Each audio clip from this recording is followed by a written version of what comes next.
Hello, folks. Welcome to Pro Trader Strategies. My name is Eric Wilkinson, and this is Spotting the Trade.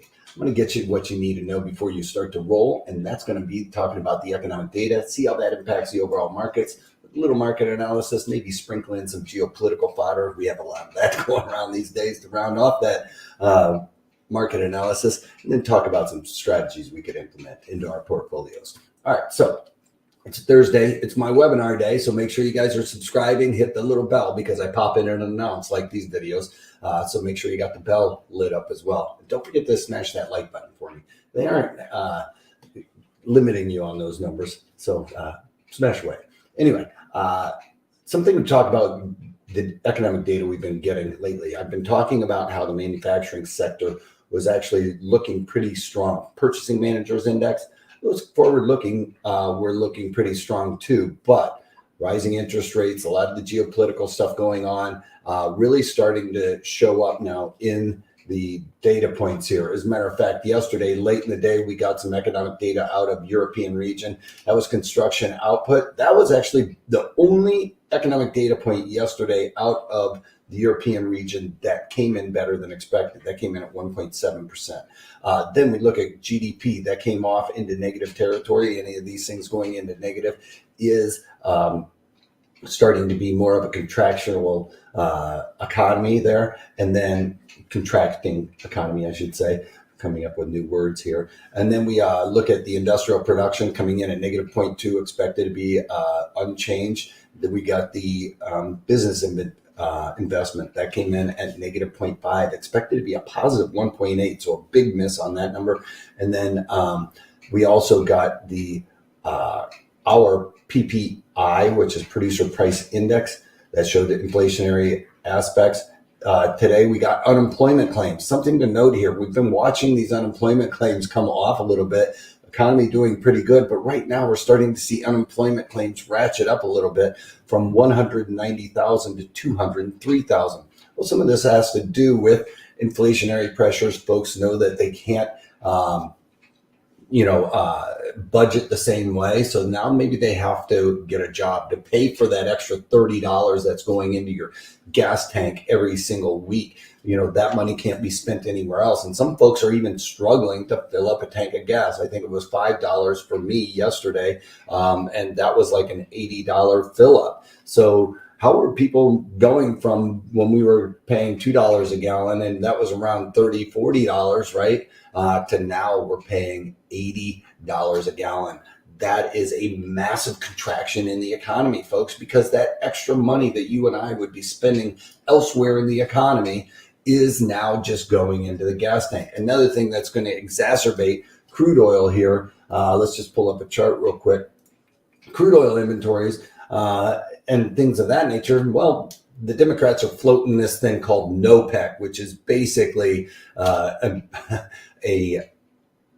levy against oil cartels, if you will, and really trying to keep oil within the United States. One of the things that everybody's starting to talk about now is the expansive price of gasoline and the trucking of it. Remember what we were going to do a pipeline that was going to be a pretty major deal here so that we could make crude oil and things like that go through this pipeline relatively easily. Well, since we shut that down, we got really smart. And now we're using diesel trucks to transport diesel to places that need to burn the diesel, right? Or gasoline. So you're just burning gasoline to move gasoline now. And it's going to drive those prices higher, right? Because the cost of transporting that is more expensive. We talked about this whole situation with China. If you guys remember when we were talking about why inflationary pressures were expected to be only temporary. Well, that was a lot due to these shipping prices from China. When you're looking at a big 40 GP, which is, one of those containers that goes on the back of a big semi. Now, one of those used to cost about $2,500 to ship from China to the United States. During the pandemic, we saw that spike to $20,000 or more.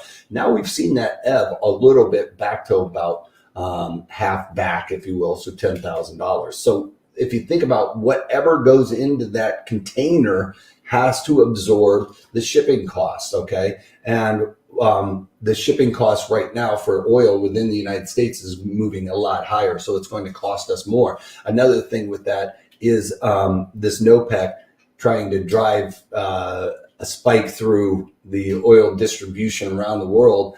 That could make oil prices shoot up to $200-$300 a barrel, because if we are limited on supply here, well, why are we limited? Well, we have more oil now than Saudi Arabia, but we aren't allowed to open up any new refineries or drilling operations right now. There's permits that could be filled, but that's going to limit supply, which we have demand going on. That's going to drive price much higher here.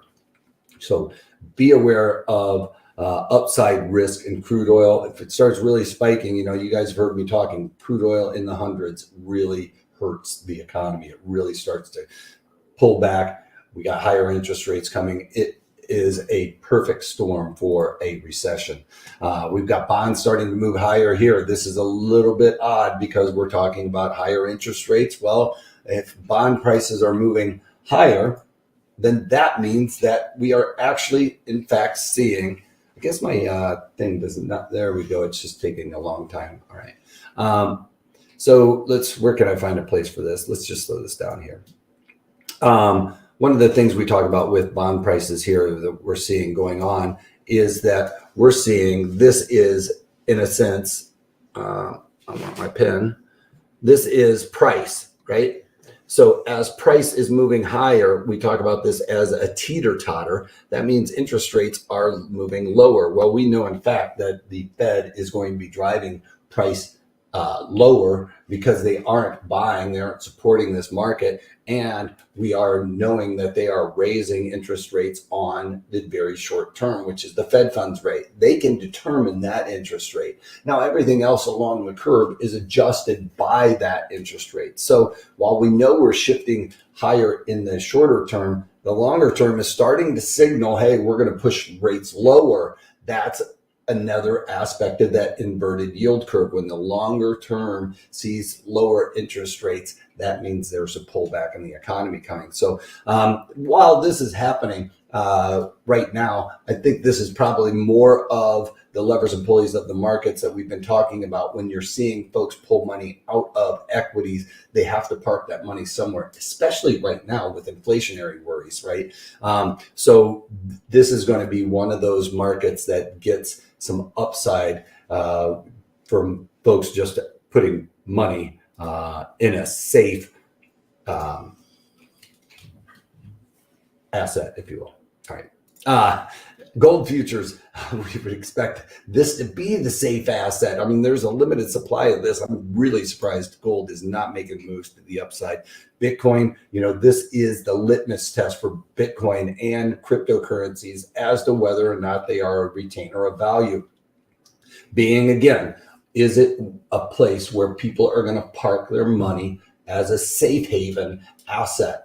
Bonds are a safe haven asset, generally speaking, and so is gold. While Bitcoin, everybody is touting this as being the next currency, global currency, if you will, well, then that would need to show some staying power right now by being the investment of choice during very uncertain times. Not really seeing that right now. VIX continuing to move higher. I told you guys, folks, there's going to be a lot of dead cat bounces happening. As a matter of fact, now that we've broken a lot of support levels, we've got this NOPEC thing looming over everybody's head. Are we going to be able to absorb $160 to fill up your gas tank to go, 300 miles? Probably not. And then this could be a push to get to EVs. Well, what's happening right now with metal prices? Well, those are going through the roof because we have limited supply of that. And now we're trying to drive massive demand for copper, aluminum, magnesium, nickel, all of the things that goes into a battery that is cost intensive. Think about all the diesel we need to use to move those trucks to do that mining. So a lot of those things are going to be driving the markets. I think that right now with the Dow Jones Industrial Average, the next leg down with this looming economy starting to slow, it's we're stacking the cards against ourselves right now. So downside risk looks like the next line in the sand there is at least testing the 30,000 line, but 29,500 in the Dow. Well, that's the line there, but I think that the Dow is going to hold up a little bit better as it has throughout all of this. Tech is going to get hurt a little bit more. It looks like the drug stocks, the bank stocks, yeah, while they're getting pulled down with the rest, it's just like a rising tide lifts all shit. When the tide goes out, they all go down, right? Well, I think that the drug stocks, the bank stocks, some of the staples are going to hold up a little bit better right now, while the tech sector is going to see some real struggles here going forward because they have the biggest multiples, right? And we've talked about when you're looking at a stock price, it's a multiple on their future earnings, or when we start to see that the future earnings aren't going to be there, well, and then you add on that, well, we're not going to give them as much of a multiple either because it's so unknown. Well, those prices really precipitously drop. Could we go further than the pandemic and some of these other markets besides just the NASDAQ? Absolutely. We are going to be looking to approach those here. What's going to happen with the E-mini S&Ps? Well, I said it was going to come down here and test this 3,850 area. So we're right there. That's a line in the sand that we would hope to grab some support here. That is just a Fibonacci above where we were from the pandemic.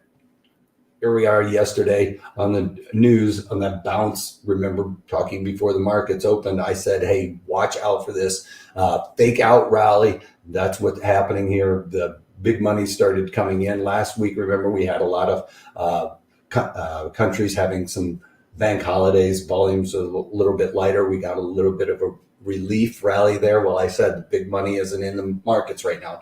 Be careful of these dead cat bounces, and that's exactly what we've gotten. You get the sell-off, the snap back, and then an exacerbated move to the downside. So that's what the dead cat bounce means. You get a drop, a bounce, and then another measured move to the downside. And that's what we've been getting there. All right, folks, got a little long here, but today we're going to be doing a video on the short put spread. Yeah, is it a good time to be putting on a short put spread in these type of markets? There's always a bullish market anywhere, just like there's always a bear market somewhere. All right, so we'll look for that today. Check it out at, 7 o'clock Eastern, right here. If you subscribe with the bell, you'll get a notification. Otherwise, if you can't take that, take it easy.